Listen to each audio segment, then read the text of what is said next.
तो बच्चों ये हम टॉपिक जो स्टार्ट कर रहे हैं ये है common ion effect. Common ion effect बहुत ही ज़्यादा इम्पोर्टेंट टॉपिक है, आप ऐसे समझ सकते हो। ये पूरा चैप्टर इसी कंसेप्ट पर बेस्ड है, पूरा चैप्टर कंप्लीट। तो आइए समझते हैं कॉमन आयन इफेक्ट क्या होता है। जैसा कि मैंने यहाँ डेफिनेशन लिख रखा है, when ionization of a weak acid is when ionization of a weak acid or weak electrolyte is suppressed due to presence of a common ion, this is called common ion effect। मतलब ये है कि जब किसी weak electrolyte का ionisation कम हो जाता है किसी एक कॉमन आयन के प्रेजेंस की वजह से। कॉमन आयन प्रेजेंस मतलब जो आयोनाइजेशन के बाद जो आयंस प्रोड्यूस कर रहा है ना, वैसा ही आयन अगर हमें कहीं और सोर्स से आ रहा है तो इसकी वजह से वो सप्रेस होगा।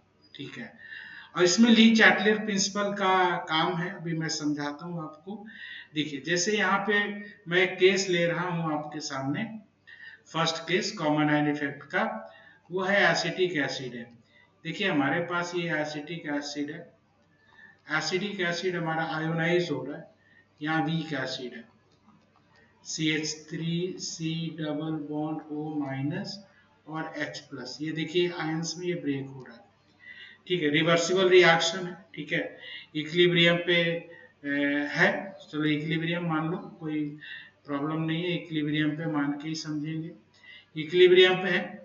अब अगर इसमें हम कोई जो है ना ऐसा सब्सटेंस डालें जो एक्चुअली में कॉमन आयन क्रिएट करे, जैसे HCl डाल दो इसमें, let some HCl solution is added या HCl के मोल ही डाल दिया, तो HCl तो 100% आयनाइज पे स्ट्रॉन्ग एसिड है, इसमें सिंगल एरो लगेगा और ये क्या बनाएगा, ये Cl माइनस बनाएगा और ये H प्लस बनाएगा।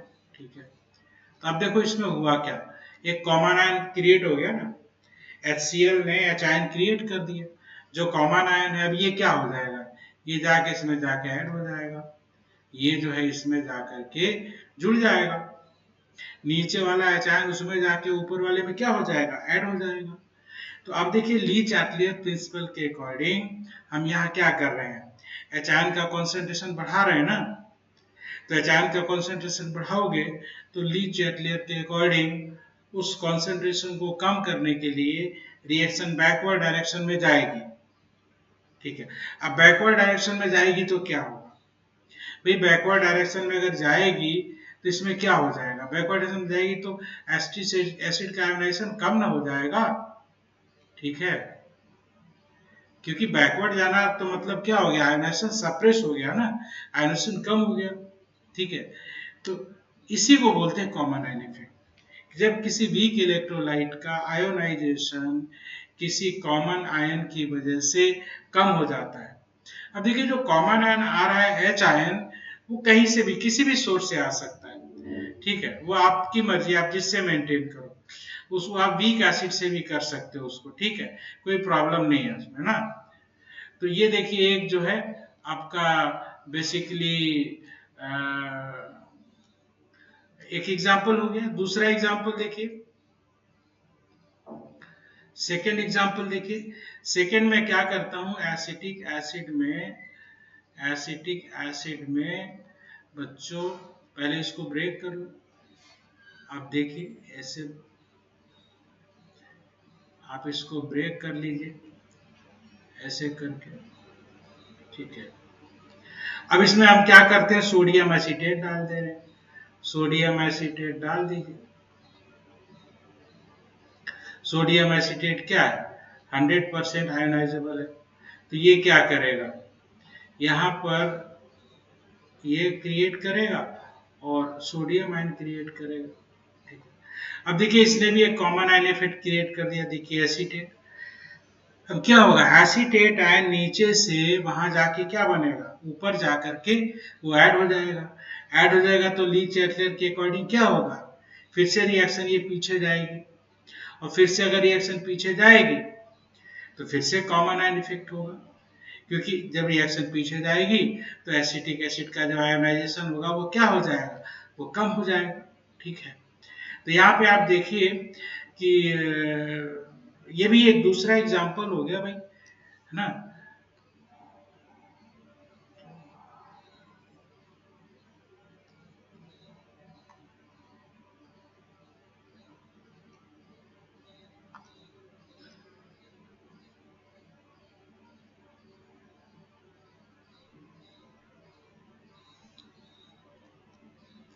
तो यहाँ पे बच्चों देखो, हमने दो एग्जाम्पल दिया, तीसरा एग्जाम्पल देखिए भाई। तीसरा एग्जाम्पल हम ले रहे हैं, यहाँ पे हम दो वीक एसिड ले रहे हैं। जैसे हमने एसिटिक एसिड ले लिया, ये एसिटिक एसिड ले लिया भाई, और यहाँ पे ये भी ब्रेक होगा, आयोनाइज होगा, देखिए ऐसे करके। और इसमें हम एक वीक एसिड फॉर्मिक एसिड डाल दे रहे हैं। अब ये फॉर्मिक एसिड जो है,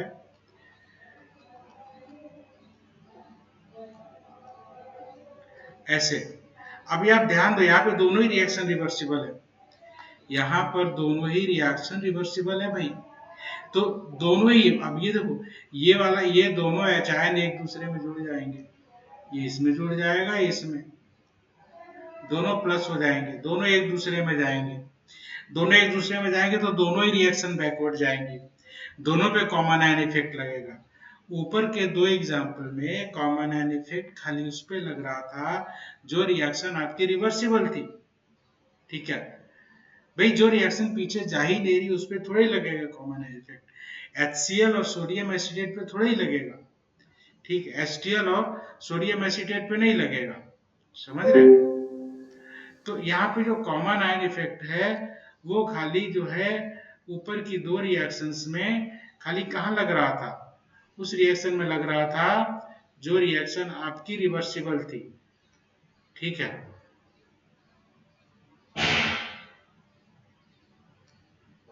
जो रिएक्शन रिवर्सिबल थी, और जो तीसरी रिएक्शन है उसमें क्या लग रहा है, उसमें दोनों में ही लग रहा है, क्योंकि दोनों ही रिएक्शन रिवर्सिबल है, ठीक है। चलिए चौथा एग्जांपल देखिए, फोर्थ। ये सारे अभी डिटेल में हम लोग पढ़ेंगे भैया, अभी सब डेरिवेशन में आ जाएगा। तो अब देखिए चौथा एग्जांपल देखिए, चौथा हम ले रहे हैं H2S।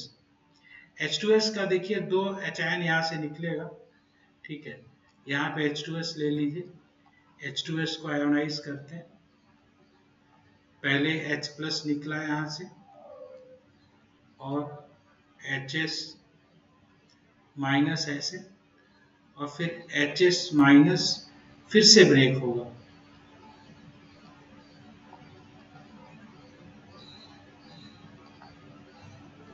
आप देखिए यहाँ पर भी क्या है, दोनों ही स्टेप रिवर्सिबल है। पहले से जो एचायन निकल रहा है वो दूसरे वाले पे, और जो दूसरे से एचायन निकल रहा है वो पहले वाले पे कॉमन आयन इफेक्ट लगाएंगे। और ये कॉमन आयन इफेक्ट जब लगेगा, ठीक है, तो दोनों ही रिएक्शन क्या जाएंगे सर, दोनों ही रिएक्शन बैकवर्ड जाएंगे सर। तो ये भी देखिए कॉमन आयन इफेक्ट का एग्जांपल है, ठीक है। तो यहाँ पे आप देख सकते हैं कि लास्ट वाली जो दो रिएक्शंस हैं उसमें कॉमन आयन इफेक्ट से दोनों ही रिएक्शन क्या हो रही हैं, अफेक्ट हो रही हैं। नीचे वाले का कॉमन आयन इफेक्ट ऊपर वाले पर, और ऊपर वाले का कॉमन आयन इफेक्ट नीचे वाले पे लग रहा है, ठीक है। अब ये सारे केसेस डिटेल में आएंगे जब हम डेरिवेशन करेंगे, न्यूमेरिकल करेंगे, ठीक है भाई। ये थोड़ा एरो बन नहीं पा रहा भाई ठीक से, आप समझ जाओ, ठीक है। एक मिनट फिर से एक बार कोशिश कर, चलो अभी ठीक है। तो ये दोनों ही एक दूसरे को अफेक्ट कर रहे हैं, नीचे भी अफेक्ट कर रहे हैं, ठीक है। चलो अब देखते हैं इसका थोड़ा सा, इसका क्वेश्चन कैसे करते हैं। मैं एक डेरिवेशन का आपको कराता हूं इसका, ठीक है।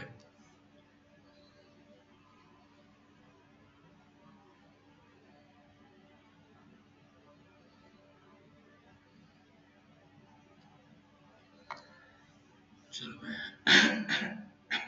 देखिए कैसे करते हैं कि यहां से ले लो, यहाँ पे हमने क्या किया, एक वीक एसिड ले लिया, एस्टिक एसिड, एस्टिक एसिड ही ले लेते हैं जो ब्रेक हो रहा भाई आयंस में, और प्रोड्यूस कर रहा है एसीटेट आयन और एच आयन। ठीक है। अच्छा, ये रिएक्शन ऑलरेडी इक्विलिब्रियम पे है और इक्विलिब्रियम पे देखिए ये सिचुएशन है इसकी। इसका जो आयोनाइजेशन है वो डिग्री ऑफ आयोनाइजेशन वो x है, C कॉन्सेंट्रेशन है तो C 1 minus x equal to C x and C x है। अब इसमें हम क्या करते हैं, HCl डाल देते हैं। HCl सॉल्यूशन, HCl के कुछ मोल्स डाल देते हैं इसमें रिएक्शन में। लेट n मोल मान लो, n मोल डाल दिया हमने। तो यहाँ पे क्या हो जाएगा, यहाँ पे आपको पता है कि ये बनाएगा आपका Cl माइनस और प्लस H प्लस बनाएगा। ठीक है। अब ये पता है कि ये स्ट्रॉन्ग एसिड है तो ये पूरी तरह आयोनाइज हो जाएगा, ये N बनेगा और ये N बनेगा। ठीक है भाई। अब देखो जब दोनों N बनेंगे तो आपको पता है ये H आयन जाके ऊपर ऐड हो जाएगा। ठीक है। तो H आयन जब जाके पहली रिएक्शन में ऐड हो जाएगा तो पहली रिएक्शन क्या हो जाएगी, पीछे जाएगी, बैकवर्ड डायरेक्शन में जाएगी। और बैकवर्ड डायरेक्शन में जब ये जाएगी तो क्या होगा, सप्रेशन होगा। सप्रेशन होगा तो क्या होगा भाई, इसमें डिग्री ऑफ आयोनाइजेशन जो x है उसकी वैल्यू चेंज होगी। अब सपोज करो जो H आयन है ऊपर वाले में जाके जुड़ गया, H आयन जो है वो ऊपर वाले में जा करके जुड़ गया। ठीक है। तो अगर वो ऊपर वाले में जाके जुड़ गया यहाँ पर तो ऊपर का कॉन्सेंट्रेशन क्या हो गया, CX प्लस N हो गया। ठीक है। CX प्लस ये हो जाएगा आपका CX plus N, CX plus N हो गया। ठीक भाई, CX प्लस N हो गया। अब जब CX प्लस N हो गया तो इक्विलिब्रियम तो डिस्टर्ब हो गया। अब इक्विलिब्रियम डिस्टर्ब हो गया तो दोबारा से इक्विलिब्रियम लाने के लिए क्या होगा, रिएक्शन ये पीछे जाएगी, ली चैटलेट के अकॉर्डिंग पीछे जाएगी। अगर ये पीछे जाएगी रिएक्शन तो पीछे जाएगी तो किस में फर्क पड़ेगा बताइए, फर्क पड़ेगा x में। x की वैल्यू घट जाएगी, यहाँ x डैश हो जाएगा। ये नया जब इक्विलिब्रियम आएगा ना तो x डैश आ जाएगा और x डैश की वैल्यू क्या होगी, कम हो जाएगी ना पुराने वाले से। रिएक्शन बैकवर्ड जा रही, बैकवर्ड जाएगी तो क्या होगा भाई, फिर से सुनिए, जो नीचे से H आयन प्रोड्यूस हुआ ऊपर वाले H आयन में जाके जुड़ जाएगा तो ऊपर H आयन का कॉन्सेंट्रेशन बढ़ गया, बढ़ गया तो रिएक्शन फिर से इक्विलिब्रियम में आने के लिए बैकवर्ड जाएगी। और जब नया इक्विलिब्रियम आएगा तो x की वैल्यू कम हो चुकी होगी और x की वैल्यू अगर कम हो चुकी होगी तो x क्या हो जाएगा, पहले से कम हो जाएगा ना, ये कम हो जाएगा x की वैल्यू। ठीक है। और जब ये कम हो जाएगा तो फिर इसका आयनेशन सप्रेस हो जाएगा, इसी को तो बोलते हैं कॉमन आयन इफेक्ट। ठीक है। तो आई होप समझ में आ गया होगा। तो नए इक्विलिब्रियम पर H आयन का जो कंसंट्रेशन होगा वो CX डैश प्लस N होगा और नीचे भी यहाँ पे हम क्या करेंगे, CX डैश ऐड करेंगे। क्यों ऐड करेंगे भाई, क्योंकि एक्चुअली में एक ही सॉल्यूशन में एक ही आयन का दो डिफरेंट कंसंट्रेशन नहीं हो सकता, तो दोनों जगह H आयन सेम दिखना चाहिए। ठीक है, ये समझ लीजिए पहले तो। अब देखिए यहाँ पे हम लगाते हैं Ka इक्वल्स टू क्या हो जाएगा, K हो जाएगा यहाँ पे एसीटेट आयन, एसीटेट आयन हो जाएगा और यहाँ पर हो जाएगा H आयन टोटल, ये हो जाएगा H आयन टोटल, यहाँ H आयन टोटल। टोटल क्यों भाई, टोटल तो लिखेगी दोनों को, जो टोटल का मतलब अब दोनों H आयन मत जोड़ना, वो जोड़ चुके हैं, वो देखिए आपने वो जोड़ दिया है। ठीक है। तो यहाँ पे अब क्या हो जाएगा, यहाँ पे हो जाएगा acetic acid CH3C, CH3C double bond OH हो जाएगा। यहाँ पे ये हो गया देखिए। ठीक है। अब यहाँ पे क्या लिखेंगे भाई, CX डैश प्लस N और यहाँ पर फिर आ जाएगा नीचे C1 माइनस X डैश, देखो ये आ गया। ठीक है। अब सबसे जो बड़ी बात है, इसको सॉल्व कैसे करेंगे सर? यही तो बताया मैंने, यही कमाल है, आपको यही सीखना है। सॉल्व कैसे करेंगे? तो सॉल्व करने में क्या करेंगे, अप्रोक्सीमेशन लेंगे हम। अप्रोक्सीमेशन कैसे लेंगे, ध्यान से सुनिए। देखिए यहाँ पर C X dash plus N है। आपको पता है सी क्या है? C is the concentration of weak acid. और भैया सी जो वीक एसिड का कॉन्सेंट्रेशन होता है वो वैसे ही कम होता है, पहले से ही कम होता है। समझ रहे हैं? जो वीक एसिड का जो कंसंट्रेशन होता है वो पहले ही कम होता है। तो सी की वैल्यू क्या होगी, 1 से कम ही होती है जनरली। 0.1 होगी, 0.01 होगी, ऐसे ही कुछ होगी, और भी कम हो सकती है। और एक्स डैश तो पहले ही कम है, हमने बताया ये क्या है, वीक एसिड का आयोनाइजेशन है। तो वीक एसिड में एक्स डैश क्या है, डीओडी है, पहले ही कम है। तो क्या देखो, सी भी स्मॉल नंबर, एक्स डैश भी स्मॉल नंबर, सी भी स्मॉल नंबर, एक्स डैश भी स्मॉल नंबर। तो दो स्मॉल नंबर का प्रोडक्ट क्या हो जाएगा, वो तो और छोटा हो जाएगा, और छोटा हो जाएगा, तो इसको आप इग्नोर कर दो। ठीक है, तो इग्नोर कर दो और यहाँ से सी कैंसिल कर दो। तो ये आपके सामने क्या आ गया, बचा क्या भाई, अब ये हमें बचा एन और एक्स डैश, क्योंकि ये भी तो इग्नोर हो जाएगा नीचे 1 के कंपैरिजन में। तो k इक्वल टू हो गया हमारे पास, k जो हमारे पास आ गया वो ऐसे आ गया। अब यहाँ से आप x डैश निकाल सकते हो बड़ी आसानी से। x डैश क्या हो जाएगा, कि a अपॉन n, क्योंकि n तो आपको दिया ही रहेगा। ठीक है, n तो आपको दिया ही रहेगा। तो अब देखो यहाँ से x डैश आ गया। अब x डैश आ गया तो अब सबसे पहले एच आई एन कितना होगा, तो एच आई एन कितना था आप बताओ, सी एक्स डैश था और प्लस एन था भाई। तो अब इसमें क्या हो जाएगा, सी एक्स डैश तो इग्नोर ही हो गया, तो ये एन के बराबर हो गया, एन ही हो गया ये। अच्छा दूसरी बात, यहाँ पर एसीटेट कितना हो जाएगा, उसमें आप कुछ नहीं इग्नोर करोगे, वो तो उतना ही लिखना पड़ेगा, सी डबल ओ माइनस, ये तो हो जाएगा सी एक्स डैश। ठीक है, और फिर दूसरा एसिटिक एसिड कितना होगा भाई, एसिटिक एसिड जो होगा वो सी हो जाएगा ना। अरे भाई सी 1 माइनस एक्स डैश है, तो एक्स डैश तो छोड़ ही दो, ये सी हो गया। और एक बचता है ओ एच आयन, तो ओ एच आयन हमेशा की तरह क्या हो जाएगा, K W divided by, K W divided by H I N, concentration जो आप ऊपर से निकाल रहे हैं। ठीक है, तो आपने देखा बच्चों ये कैसे हमने इसको डिराइव किया है। क्वेश्चन में हम ऐसी अप्रोच रखेंगे, ऐसे ही लगाएंगे, ऐसे ही करेंगे।